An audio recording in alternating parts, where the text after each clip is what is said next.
Good morning student. आज का हमारा क्वेश्चन है अक्षीय स्थिति किसे कहते हैं। अक्षीय स्थिति में विद्युत क्षेत्र की तीव्रता का व्यंजक स्थापित कीजिए। स्टूडेंट, आज का जो हमारा क्वेश्चन है बहुत ही मोस्ट इंपॉर्टेंट क्वेश्चन है। स्टूडेंट, यह क्वेश्चन सबसे अधिक पूछे जाने वाले क्वेश्चन में से एक है। तो चलिए स्टूडेंट, वक्त जाया ना करते हुए इस हम क्वेश्चन को सॉल्व करते हैं। तो स्टूडेंट, पहले हम ज्ञात करेंगे अक्षीय स्थिति किसे कहते हैं। तो स्टूडेंट, सबसे पहले हम परिभाषा को लिख लेते हैं। तो स्टूडेंट, ये हमारे एक डायग्राम होता है जिसे हम विद्युत द्विध्रुव की डेफिनेशन में हमने पढ़ा था। तो स्टूडेंट, ये एक विद्युत द्विध्रुव है। विद्युत द्विध्रुव है। विद्युत द्विध्रुव के दो बिंदु होते हैं, बिंदु ए और बिंदु बी। बिंदु ए में धन क्यू आवेश और बिंदु बी में माइनस क्यू आवेश होता है। दोनों आवेशों के बीच की दूरी 2l होती है। दोनों आवेशों के बीच की दूरी 2l होती है और स्टूडेंट इसका मध्य बिंदु ओ होता है। अब बात करते हैं स्टूडेंट अक्षीय स्थिति किसे कहते हैं। तो स्टूडेंट, अक्षीय स्थिति किसे कहते हैं। तो वह स्थिति जिसमें कोई बिंदु विद्युत द्विध्रुव को आगे बढ़ाने से प्राप्त होता है। क्या स्टूडेंट, कोई बिंदु विद्युत द्विध्रुव को आगे बढ़ाने से प्राप्त होता है। तो स्टूडेंट, जैसे हमने इस विद्युत द्विध्रुव को आगे बढ़ाया तो हमें एक बिंदु प्राप्त हुआ। क्या हुआ? हमें एक बिंदु प्राप्त हुआ जिसे हम क्या बोलते हैं, विद्युत द्विध्रुव के सापेक्ष अक्षीय स्थिति कहते हैं। क्या कहते हैं? जिसे हम विद्युत द्विध्रुव के सापेक्ष अक्षीय स्थिति कहते हैं। स्टूडेंट, ये हमने इसे E1 का नाम दे दिया क्योंकि बिंदु ए को हमने आगे बढ़ाया था। स्टूडेंट, अब बिंदु बी को किधर बढ़ाएंगे, बिंदु बी को हम इधर बढ़ाएंगे। तो स्टूडेंट, इधर हम नहीं बढ़ाएंगे, इसके लिए हमने ये चित्र में ही डायरेक्शन को बता दिया है। चलिए स्टूडेंट, आप लोग समझ गए होंगे कि विद्युत विद्युत क्षेत्र की तीव्रता में अक्षीय स्थिति किसे कहते हैं। तो स्टूडेंट, एक बार मैं पुनः रिपीट किए दे रहा हूं कि वह स्थिति जिसमें कोई बिंदु विद्युत द्विध्रुव को आगे बढ़ाने से प्राप्त होता है वह विद्युत द्विध्रुव के सापेक्ष अक्षीय स्थिति में होता है। स्टूडेंट, आशा करता हूँ आप लोग समझ गए होंगे। अब स्टूडेंट, ये जो प्राप्त हुआ है बिंदु, यह बिंदु मध्य बिंदु से नापित होगा। तो स्टूडेंट, इसके मध्य बिंदु से बीच की दूरी क्या है। तो इसके मध्य बिंदु से बीच की दूरी r है। क्या है? इसके मध्य बिंदु से बीच की दूरी r है। तो स्टूडेंट, एक बात और, यहाँ पर क्या है, 2l है। तो 2l मतलब कि इसके मध्य बिंदु से 1l इसके लिए है और 1l इसके लिए है। स्टूडेंट, आशा करता हूँ आप लोग समझ गए होंगे। तो स्टूडेंट, चलिए हम परिभाषा को लिखते हैं। स्टूडेंट, आप लोग डायग्राम को ध्यान से देखिए तो आप लोग को समझ में आ जाएगा। स्टूडेंट, अब डायग्राम का भी क्या है, थोड़ा सा थ्योरी है जो कुछ इस प्रकार है कि माना एक विद्युत द्विध्रुव ए और बी है। बिंदु ए पर धन क्यू आवेश और बिंदु बी पर माइनस क्यू आवेश है। दोनों आवेशों के बीच की दूरी 2l है। इनका मध्य बिंदु ओ है। ओ से r दूरी पर एक बिंदु P है जहां विद्युत क्षेत्र की तीव्रता का व्यंजक ज्ञात करना है। स्टूडेंट, इसे अब हम कैसे लिखते हैं, चलिए हम इसे लिख करके दिखाते हैं। स्टूडेंट, ये रहा कुछ इस प्रकार से डेफिनेशन। तो स्टूडेंट, आशा करता हूँ आप लोग को समझ में आ गया होगा। तो स्टूडेंट, इसे आप लोग वीडियो को रोक के लिख सकते हैं। स्टूडेंट, ये रहा हमारा अक्षीय स्थिति का डेफिनेशन और ये रहा हमारे डायग्राम की थ्योरी। स्टूडेंट, ये रहा हमारे डायग्राम की थ्योरी। तो स्टूडेंट, आप डायग्राम की थ्योरी भी वीडियो को रोक के लिख सकते हैं। स्टूडेंट, मैं वीडियो को कंटिन्यू आगे आगे लेकर के चलता हूँ। स्टूडेंट, आप लोग वीडियो पर बने रहें। स्टूडेंट, आप लोग वीडियो को रोक के लिख सकते हैं। स्टूडेंट, अगर मैं वीडियो को रोकता हूँ तो वीडियो बहुत आगे तक लंबी हो जाएगी, इसलिए स्टूडेंट मैं आगे बढ़ता हूँ। स्टूडेंट, अब हम डायग्राम को थोड़ा सा ध्यान में रखते हुए अब हम आगे बढ़ेंगे। तो स्टूडेंट, अब बात करते हैं, हमारे पास क्या है, दो बिंदु प्राप्त हुए थे। दो बिंदु हैं, बिंदु ए और बिंदु बी। बिंदु ए और बिंदु बी। तो स्टूडेंट, पहले हम बिंदु ए ज्ञात करेंगे, उसके बाद हम बिंदु बी ज्ञात करेंगे। तो स्टूडेंट, हम बिंदु ए ज्ञात करेंगे किसके लिए, विद्युत क्षेत्र की तीव्रता P के लिए। विद्युत क्षेत्र की तीव्रता बिंदु P के लिए। तो स्टूडेंट, चलिए हम कुछ इस प्रकार से लिखते हैं। तो स्टूडेंट, हम लिखेंगे पहला पॉइंट डाल के लिखेंगे, बिंदु ए पर धन क्यू आवेश के कारण P बिंदु पर विद्युत क्षेत्र की तीव्रता। क्या लिखेंगे, बिंदु ए पर धन क्यू आवेश के कारण P बिंदु पर विद्युत क्षेत्र की तीव्रता। स्टूडेंट, ये विद्युत क्षेत्र की तीव्रता का डेफिनेशन हमने इसके पहले वाली वीडियो में करा दिया है। स्टूडेंट, अगर आप लोगों ने विद्युत क्षेत्र की तीव्रता की वीडियो आपने नहीं देखा है तो इस वीडियो का लिंक इस वीडियो के बायो में है। स्टूडेंट, आप लोग बायो में जाके लिंक से ओपन करके आप लोग देख सकते हैं। स्टूडेंट ये जो फॉर्मूला है यह किसका है, यह विद्युत क्षेत्र की तीव्रता से फार्मूला में लिया गया है। स्टूडेंट आप लोग जाके वहां से देख सकते हैं। तो स्टूडेंट अब हम बात करते हैं इस फॉर्मूले से। स्टूडेंट ये जो हमारा डायग्राम बना हुआ है चित्र, कुछ इसमें से हम लोग को यूज होने वाला है। तो स्टूडेंट ये जो फार्मूला है, तो E1 कहाँ से आया स्टूडेंट, हम बिंदु ए की बात कर रहे थे। किसकी बात कर रहे थे, बिंदु ए की बात कर रहे हैं। तो बिंदु ए के लिए हमने क्या प्रयोग किया, E1। तो ये हमने लिया E1 बराबर 1/4 पाई एप्सिलॉन नॉट के, इसे हम एप्सिलॉन शून्य भी कह सकते हैं, इंटू क्यू अपॉन, यहाँ पास विद्युत क्षेत्र की तीव्रता में आर का स्क्वायर था, लेकिन हम यहाँ आर के स्क्वायर की जगह हम कह रहे हैं एपी का स्क्वायर, क्योंकि हमने बिंदु ए ज्ञात किया है। अब बिंदु ए ज्ञात किया है तो हमें बिंदु पी प्राप्त हुआ है, इसलिए हम क्या लिखें, एपी का स्क्वायर लिख चुके हैं। स्टूडेंट अब हम यहाँ मध्य बिंदु ओ है, तो स्टूडेंट जब हम ज्ञात करेंगे तो ये तीनों पॉइंट को हम ज्ञात करेंगे। तो चलिए स्टूडेंट अब नेक्स्ट पॉइंट में चलते हैं। स्टूडेंट नेक्स्ट पॉइंट में आएंगे तो पुनः हम E1 लिखेंगे बराबर 1/4 पाई एप्सिलॉन 0 के इंटू क्यू अपॉन। स्टूडेंट अब ये OP माइनस OA कैसे आया, थोड़ा सा मैं इस डायग्राम में अपने समझा देता हूँ।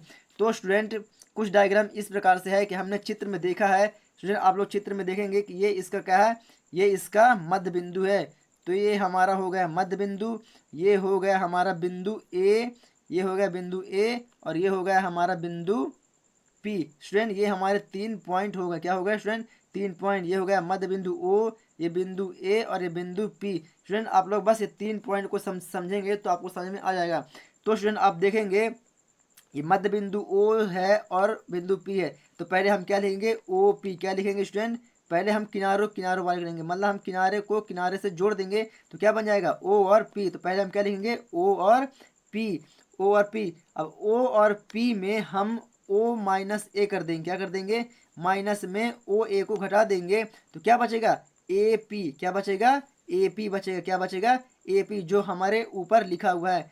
क्या लिखा है, ए पी लिखा हुआ है स्टूडेंट। तो जब हम ओ ए को घटा देंगे तो ए पी हमें पुनः प्राप्त हो जाएगा, इसलिए हमने ओ पी माइनस ओ ए लिखा हुआ है, और स्क्वायर है तो स्क्वायर। आशा करता हूँ स्टूडेंट आप लोग को समझ में आ गया होगा।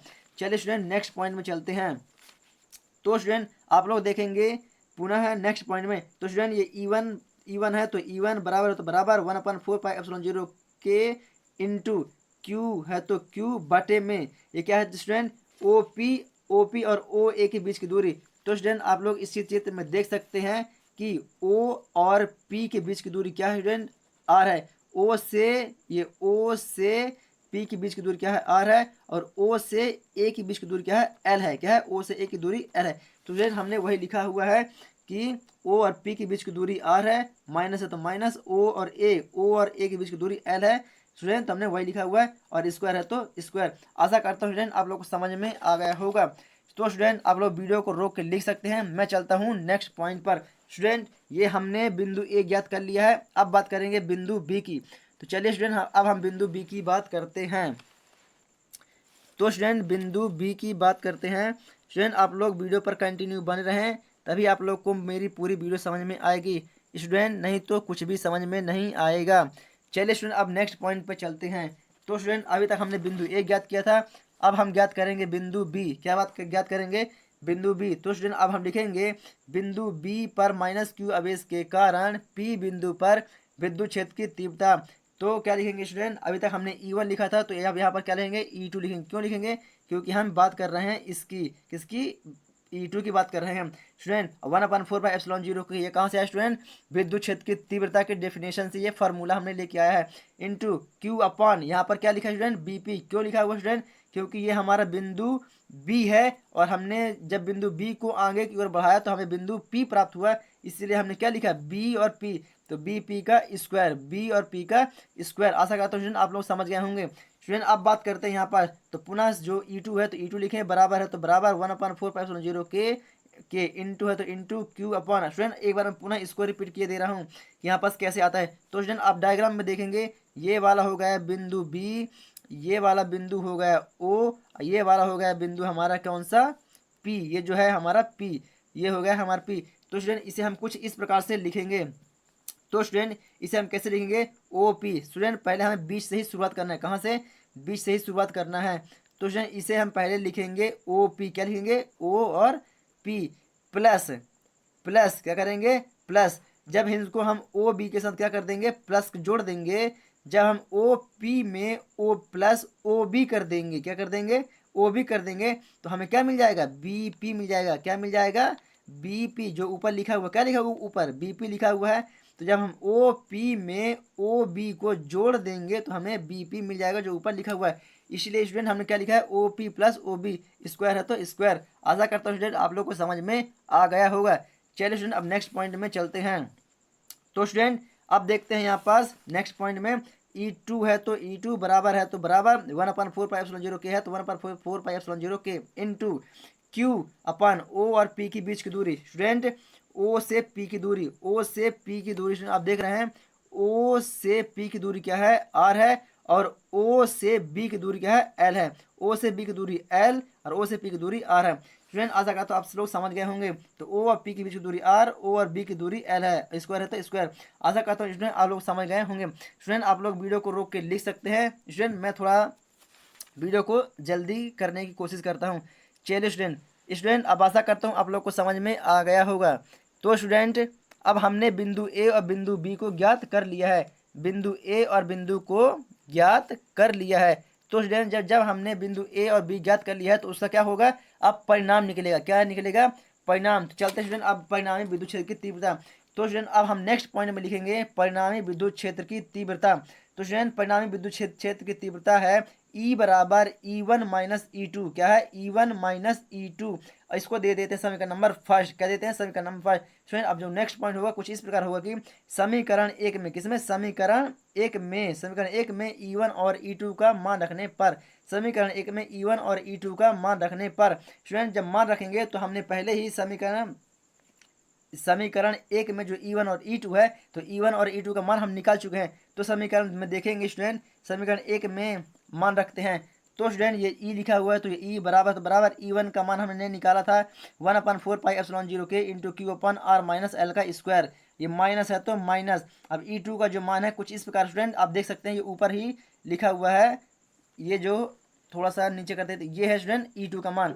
ये है हमारे E2 का मान, क्या स्टूडेंट, 1/4πε0 के into Q upon R plus L. इसी प्रकार हमने जो E1 का भी निकाला था। तो स्टूडेंट हमने ये लिख दिया E2 का मान, कहाँ पर, ये लिख दिया हमने E2 का मान। चलिए स्टूडेंट अब चलते हैं नेक्स्ट पॉइंट पर। तो स्टूडेंट अब बात करते हैं नेक्स्ट पॉइंट पर। तो स्टूडेंट आप देखेंगे यहाँ पर कि यहाँ पर क्या लिखा है, E है तो हमने E ले लिया, बराबर है तो बराबर 1। नहीं, अब यहाँ थोड़ा सा ध्यान रखने वाली बात है स्टूडेंट। अब हम इस दोनों पॉइंट में देखेंगे कि सेम सेम कौन सा पॉइंट है। तो स्टूडेंट हम देख रहे हैं दोनों पॉइंटों में क्यू है तो क्यू है, 4πε0 के है, 4πε0 के है। जिसमें सेम सेम होता है स्टूडेंट उसका क्या ले लेते हैं, कॉमन ले लेते हैं। तो स्टूडेंट हम क्यू अपान 4πε0 का क्या लेते हैं, कॉमन। तो ये हम 1/Q/4πε0 का हमने कॉमन ले लिया तो ऊपर क्या बचा, 1 बचा और r माइनस एल का स्क्वायर, और यहाँ पर क्या बचा, 1/r प्लस एल। चलिए स्टूडेंट इसको हम साइड कर लेते हैं। तो स्टूडेंट हमने ये Q/4πε0 के कॉमन लिया, जो दोनों पक्षों में है, जो दोनों पक्षों में होता है उसका एक कॉमन ले लिया जाता है। तो हमने कॉमन ले लिया तो क्या बचा स्टूडेंट, यहाँ कुछ नहीं, मतलब एक लिखा, आर माइनस एल है तो स्क्वायर का स्क्वायर, माइनस है तो माइनस, और 1/r प्लस एल का स्क्वायर। स्टूडेंट आशा करता हूँ आप लोग समझ गए होंगे। चलिए स्टूडेंट अब नेक्स्ट पॉइंट में चलते हैं। स्टूडेंट जो नेक्स्ट पॉइंट है कुछ इस प्रकार से है। तो स्टूडेंट अब थोड़ा अब यहाँ पर ध्यान रखने वाली बात है स्टूडेंट, ये वाले पॉइंट तक आशा करता हूँ आप लोग समझ गए होंगे। अब बात करते हैं स्टूडेंट नेक्स्ट पॉइंट की। तो स्टूडेंट यहाँ पर देख रहे हैं ई है तो ई बराबर है तो बराबर Q/4πε0 के हमने सेम रख दिया। अब यहाँ पर देखते हैं स्टूडेंट ये वाले पॉइंट का r माइनस एल का स्क्वायर और r प्लस एल का हमने क्या ले लिया स्टूडेंट, एलसीएम ले लिया। स्टूडेंट थोड़ा सा मैं आप लोगों को करके दिखाना चाहता हूँ। स्टूडेंट ये जो पॉइंट है स्टूडेंट, ये वाले पॉइंट की बात कर रहे हैं, तो ये वाले पॉइंट का हमने क्या ले लिया, ये वाले हमने पॉइंट का ले लिया एलसीएम। तो एलसीएम लेंगे तो क्या होगा, आर माइनस एल का square into R plus L का स्क्वायर। ये होगा हमारा स्टूडेंट एलसीएम। क्या होगा, एलसीएम। अब स्टूडेंट ये बात दोनों पॉइंट किसका, ये जो हमने एलसीएम लिया है ये दोनों एलसीएम का हम इससे भाग करेंगे, किससे करेंगे, ये वाले से भाग करेंगे। तो स्टूडेंट आप देख रहे हैं यहाँ पास कि आर माइनस एल का square into R plus L का, ये दोनों का भाग किससे करेंगे, माइनस के साथ करेंगे, ये वाले माइनस के साथ करेंगे। आर माइनस एल के साथ करेंगे तो ये वाला माइनस से ये वाला माइनस कट जाएगा, तो यहाँ पर क्या बचेगा, आर प्लस एल, क्या बचेगा यहाँ पास, आर प्लस एल। तो स्टूडेंट यहाँ पर क्या लिख दिया हमने, आर प्लस एल, ये माइनस है तो ये माइनस। अब बात करते हैं ये पूरे पॉइंट की। स्टूडेंट अब ध्यान देने वाली बात है कि अब ये पूरे पॉइंट को इससे भाग करना है, किससे भाग करना है, प्लस से। तो R minus L into R plus L, ये पूरे का भाग करना है किसके साथ, आर प्लस एल के साथ। स्टूडेंट जब आर प्लस एल के साथ करेंगे तो प्लस से प्लस कट जाएगा, तो क्या बचेगा, आर माइनस एल का स्क्वायर। तो हमने यहाँ पर क्या लिखेंगे, यहाँ लिखेंगे हम लोग माइनस कर क्या लिखेंगे, minus sorry R minus L का स्क्वायर। आशा करता हूँ स्टूडेंट आप लोग को यहाँ पास भी ये पॉइंट समझ में आ गया होगा। तो चलिए स्टूडेंट अब चलते हैं नेक्स्ट पॉइंट में। तो स्टूडेंट आप लोग यहाँ पर समझ गए होंगे कि हमने इन दोनों का एलसीएम लिया, एलसीएम लेने के बाद पहले ये दोनों पॉइंट का भाग इससे किया तो ये माइनस से माइनस कट गया, तो बचा सिर्फ कौन सा, ये प्लस वाला। अब ये दोनों भागों का जब ये दोनों पॉइंट का भाग प्लस वाले से किया तो प्लस से प्लस कट गया, तो क्या बचा, माइनस वाला, तो हमने ये लिख दिया माइनस वाला। अब स्टूडेंट यहाँ पास एक मोस्ट इंपॉर्टेंट चीज आ रहा है स्टूडेंट, जो नेक्स्ट पॉइंट में आएगा। तो स्टूडेंट यहाँ पर एक फार्मूला यूज होगा, जो कुछ फार्मूला इस प्रकार है जो सूत्र पर आधारित होगा, जो सूत्र पर आधारित होगा। चलिए वो कैसे होता है हम नेक्स्ट पॉइंट में बताते हैं। तो स्टूडेंट ये ई है तो ई बराबर है तो बराबर क्यू अपन 4πε0 के, क्यू अपन 4πε0 के। स्टूडेंट अब यहाँ पास थोड़ा सा एक चीज़ मैं बता देता हूँ वो चीज़ कैसे होगा। तो स्टूडेंट आप लोग पढ़े होंगे, आप लोग बहुत पहले पढ़े होंगे, क्या स्टूडेंट आप लोग पढ़े होंगे। चलिए स्टूडेंट थोड़ा सा मैं इसको वीडियो को ऊपर किए दे रहा हूं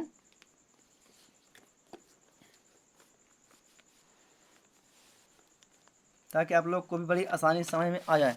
स्टूडेंट यहाँ पास कुछ फार्मूला इस प्रकार होता है कि स्टूडेंट यहाँ पर आप देख रहे हैं ये वाले पॉइंट में यहाँ पर क्या लिखा है स्टूडेंट, आर प्लस एल का स्क्वायर और आर माइनस एल का स्क्वायर। तो आप लोग यूँ समझ लीजिए स्टूडेंट, ए प्लस बी का स्क्वायर बराबर A square plus B square plus 2ab, और एक क्या लिखा है, आर माइनस एल का स्क्वायर, मतलब कि ए माइनस बी का स्क्वायर बराबर A square plus B square minus 2ab।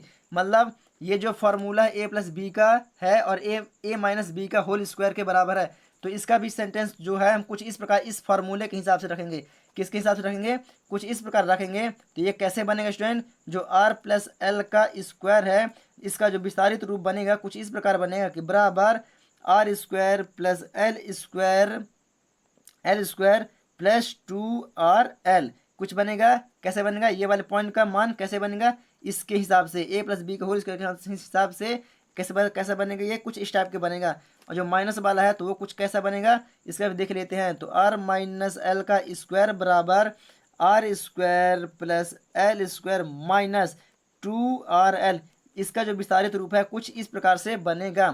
Student आप देख सकते हैं आर प्लस एल इसका विस्तारित रूप ये है, और आर माइनस एल का स्क्वायर, तो आर स्क्वायर का विस्तारित रूप ये है, आर माइनस एल का विस्तारित रूप ये है। तो स्टूडेंट अब इनके जगह पर हम क्या रखेंगे, इनके मान को रखेंगे, क्या रखेंगे, इनके मान को रखेंगे। चलिए स्टूडेंट अब इनके हम मान को रखते हैं। तो स्टूडेंट इसका मान कुछ इस प्रकार है। स्टूडेंट जो नेक्स्ट पॉइंट है तो ये बटे में पहले इसी को लिखेंगे, ये पूरा फॉर्मूला सेम सेम लिख लेंगे, फिर बड़ा वाला फिर कोष्टक लगाएंगे। स्टूडेंट अब चलते हैं नेक्स्ट पॉइंट पर। तो स्टूडेंट आप यहाँ पर देख रहे हैं कि वो जो मैंने बताया है कि R square plus L square plus 2rl वही लिखा हुआ है, माइनस है तो ये ऊपर माइनस है, ये ऊपर माइनस है तो हमने ये माइनस लिखा। स्टूडेंट अब यहाँ पास क्या है कि यहाँ पर बड़ा कोष्टक लगा हुआ है, तो बड़ा कोष्टक के बाद मंझला कोष्टक लगेगा, उसके बाद छोटा कोष्टक लगेगा। तो स्टूडेंट अब हम लगाएंगे मंझले वाले कोष्टक को। स्टूडेंट मंझले वाले कोष्टक को लगाएंगे तो इसका अब विस्तारित रूप लिखेंगे। तो इसका विस्तारित रूप क्या है, आर स्क्वायर प्लस ये वाला लिखा हुआ है, ये वही लिखा जो जहाँ पर मेरी उंगली है, तो इसका विस्तारित रूप है R square plus L square plus L square minus 2rl मंझला वाला कोष्टक बंद, फिर ये बड़ा वाला कोष्टक। और स्टूडेंट जो नीचे लिखा हुआ है तो क्या लिखा हुआ है यहाँ पास कि आर माइनस एल का square into R plus L का स्क्वायर। ये जो मेरी उंगली स्टूडेंट आप इसको देख रहे हैं, स्टूडेंट इसको कुछ इस प्रकार से लिखा गया है। स्टूडेंट क्या हम इसे इस प्रकार लिख सकते हैं कि मंझला वाला कोष्टक लगा के R minus L into R plus L मंझला वाला कोष्टक और ये वाला स्क्वायर। स्टूडेंट ये वाला स्क्वायर जो हमने लगा दिया यहाँ पर, ये स्क्वायर क्या सभी के लिए काम करेगा? यस जी हाँ स्टूडेंट, ये वाला स्क्वायर है ये सभी के लिए काम करेगा, इसलिए हमने इसको इस तरह हमको ये पूरे का स्क्वायर इसलिए बना दिए हैं स्टूडेंट, क्योंकि अब हमें इसको क्या करना है? छोटा करना है, इसका गुणा इसके साथ करना है स्टूडेंट। अगर इसका गुणा यहाँ पर स्क्वायर का स्क्वायर जैसे ये चढ़ा हुआ है, इसका इसका अगर हमने नहीं करते तो इसका बहुत बड़ा मान निकल के आता। इसलिए हमने स्टूडेंट क्या किया है कि महिला वाला क्वेश्चन लगा के हमने पूरे का स्क्वायर मंझले वाले क्वेश्चन में लगा दिया। अब इसको हम कुछ इस प्रकार से लिखेंगे। तो चलिए स्टूडेंट अब चलते हैं नेक्स्ट पॉइंट में। स्टूडेंट यहाँ तक अगर आप लोगों ने लिख लिया है या तो लिख लें, अगर नहीं लिखे हैं तो वीडियो को रोक के लिख सकते हैं स्टूडेंट। आशा करता हूँ आप लोग को समझ में आ गया होगा। चलिए स्टूडेंट मैं चलता हूँ नेक्स्ट पॉइंट में।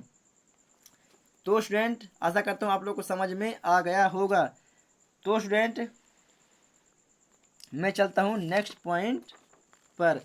चलिए स्टूडेंट कुछ इस प्रकार से नेक्स्ट पॉइंट है, थोड़ा सा ध्यान देने वाली बात है स्टूडेंट।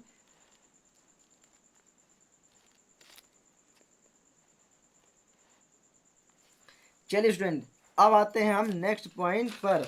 तो स्टूडेंट जो हमारा ये जो पॉइंट बन के आया है कुछ इस प्रकार से बन के आया है स्टूडेंट। वहाँ पर क्या लिखा हुआ था? वहाँ पर लिखा हुआ था कि E बराबर Q/4πε0 के इंटू क्या लिखा हुआ था? R square plus L square plus 2RL minus क्या लिखा था? यहाँ पर माइनस था, महिला वाला कोष्टक था, फिर R स्क्वायर था, फिर प्लस L स्क्वायर था, फिर माइनस 2RL था, फिर महिला वाला कोष्टक बंद था, फिर बड़ा वाला कोष्टक था, और यहाँ पर क्या लिखा हुआ लगा हुआ था? वही महिला कोष्टक था।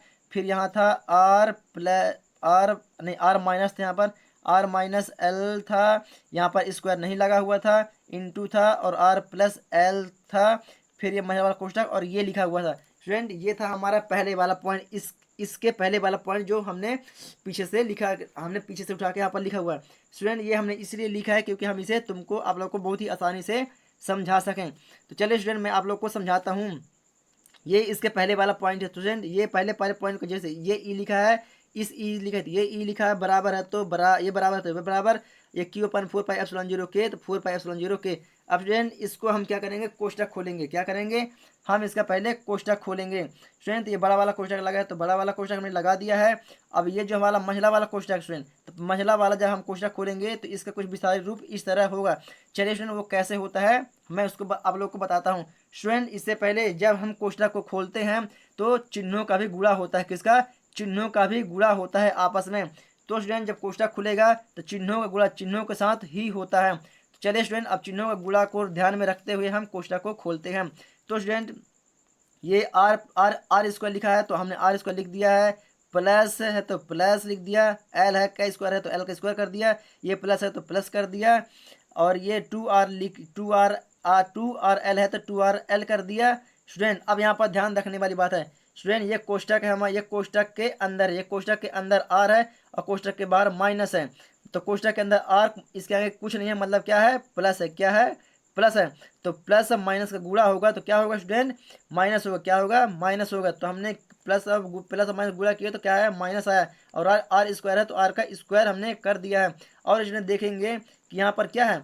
यहाँ पर प्लस है और यहाँ पर क्या है? माइनस है। तो प्लस माइनस का गुणा होगा तो क्या हो जाएगा?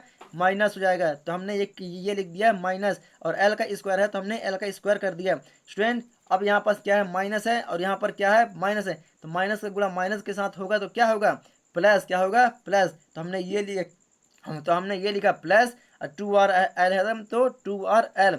ऑप्शन अब बटे के रूप में जो आया है, अब इसका गुणा कर, बटे का चिन्ह हमने ये लगाया, और बटे चिन्ह के बाद ये कैसे हुआ इसको हम गुणा करते हैं स्टूडेंट। यहाँ पर देखेंगे कि ये वाले आर का गुणा ये वाले आर के साथ हुआ, तो आर का गुणा आर के साथ हुआ तो क्या लिखा? आर का स्क्वायर आया। क्या आया? आर का स्क्वायर आया स्टूडेंट। ये वाले माइनस का ये डॉट लगा मतलब गुणे का चिन्ह है, तो स्टूडेंट ये वाले माइनस का गुणा ये वाले प्लस के साथ हुआ, तो प्लस माइनस क्या होता है? माइनस होता है स्टूडेंट। क्या होता है? माइनस होता है। तो प्लस नहीं, माइनस का गुणा प्लस से होगा तो क्या होगा? माइनस ही होगा। तो हमने क्या लिखा? माइनस। और यहाँ पर क्या लिखा हुआ स्टूडेंट? एल लिखा है तो ये लिखा है एल, तो एल का गुणा एल के साथ हुआ तो एल का स्क्वायर, और बड़ा वाले कोष्टक में स्क्वायर तो पहले से लगा है तो स्क्वायर का स्क्वायर। आशा करता हूँ स्टूडेंट आप लोग समझ गए होंगे। चलिए स्टूडेंट अब चलते हैं नेक्स्ट पॉइंट पर। तो स्टूडेंट अब चलते हैं नेक्स्ट पॉइंट में। तो स्टूडेंट अब नेक्स्ट पॉइंट है ये क्यू ई है, ई है तो ई बराबर है तो बराबर क्यू अपन 4 के है तो 4 के वही सेम है। अब स्टूडेंट यहाँ पर हम देखेंगे प्लस और माइनस का जो हमने खोला हुआ है। तो स्टूडेंट यहाँ पर हम देखेंगे ये वाला आर है किस में है, प्लस में है, और ये वाला आर किस में है, माइनस में।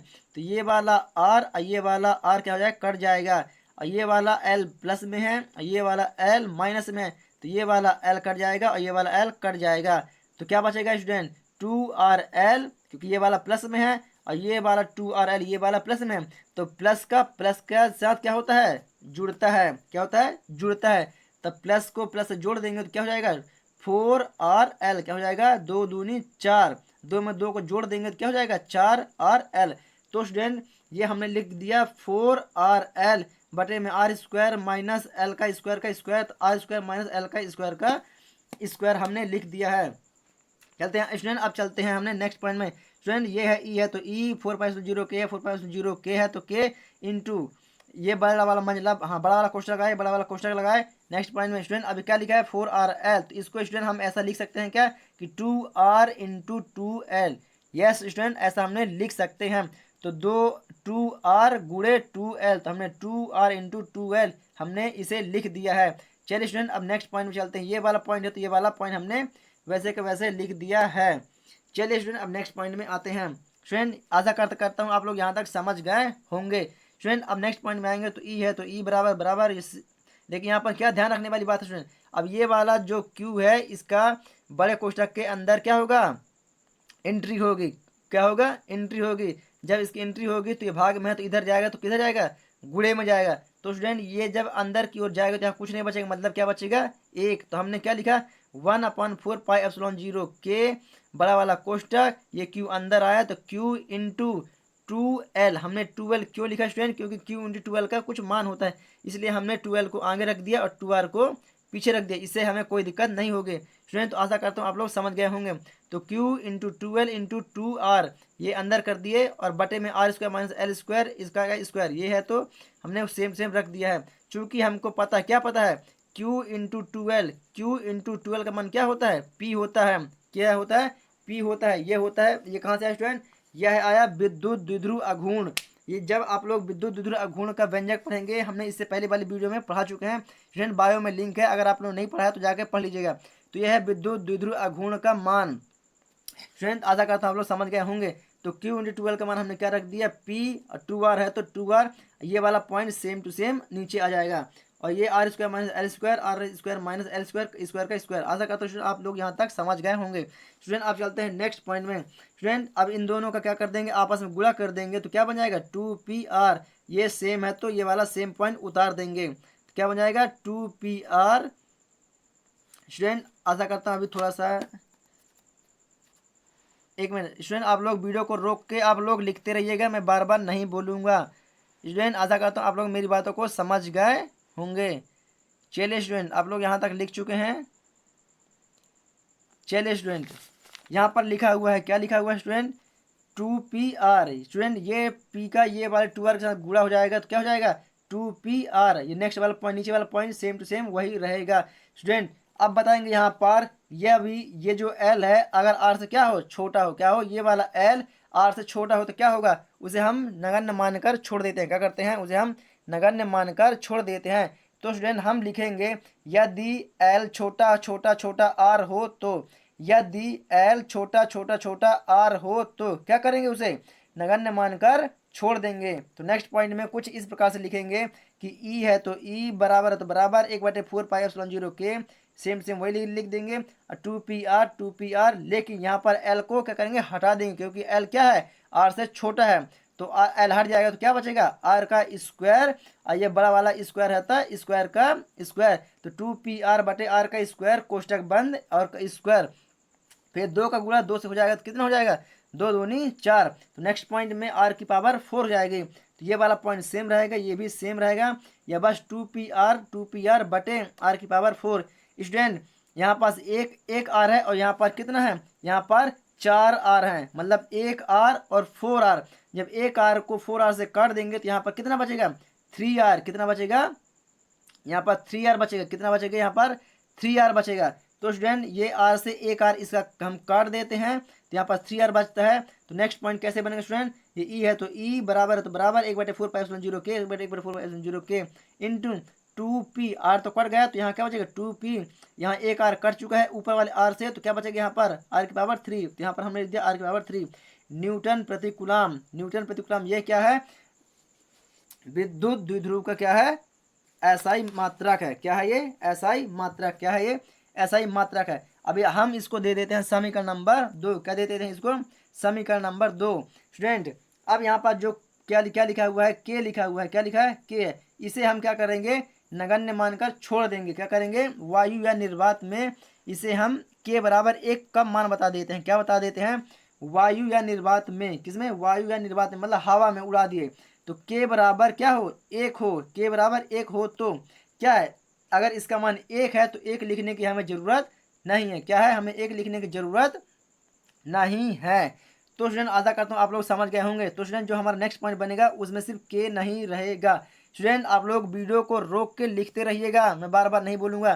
तो स्टूडेंट जो हमारा कुछ दूसरा पॉइंट बनेगा कुछ इस प्रकार से बनेगा। तो स्टूडेंट उसमें हमने सिर्फ क्या किया है, के को हटा दिया है। जब के को हटाया स्टूडेंट तो कुछ इस प्रकार से हमारा बना है।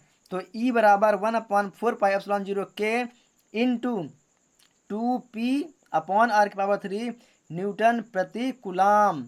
इसको दे दिए समीकरण नंबर हम 3। क्या दे दिए, समीकरण नंबर 3। आशा करता हूँ आप लोग को समझ में आ गया होगा। यही हमारा क्या है, निरक्षीय स्थिति में विद्युत क्षेत्र की तीव्रता का व्यंजक है। क्या है, यही हमारा अक्षीय स्थिति में विद्युत क्षेत्र की तीव्रता का व्यंजक है। तो हम बता देंगे समीकरण 2 और समीकरण 3 को अक्षीय स्थिति में विद्युत क्षेत्र की तीव्रता का व्यंजक कहते हैं। क्या कहते हैं, व्यंजक कहते हैं। स्टूडेंट आशा करता हूँ आप लोग को समझ में आ गया होगा। स्टूडेंट अगर आप लोग को मेरी वीडियो पसंद आई हो तो प्लीज़ खाली हाथ मत जाइएगा, मेरे चैनल को सब्सक्राइब करें और बेल आइकन को ज़रूर दबाएं ताकि आने वाली हर एक वीडियो की नोटिफिकेशन आप तक पहुंचती रहे। स्टूडेंट आप वीडियो को लाइक करें, आपके लाइक करने से मेरा मोटिवेशन बढ़ेगा, जिससे मेरा वीडियो बनाने में और भी मन उत्साहित होगा। Thanks for watching.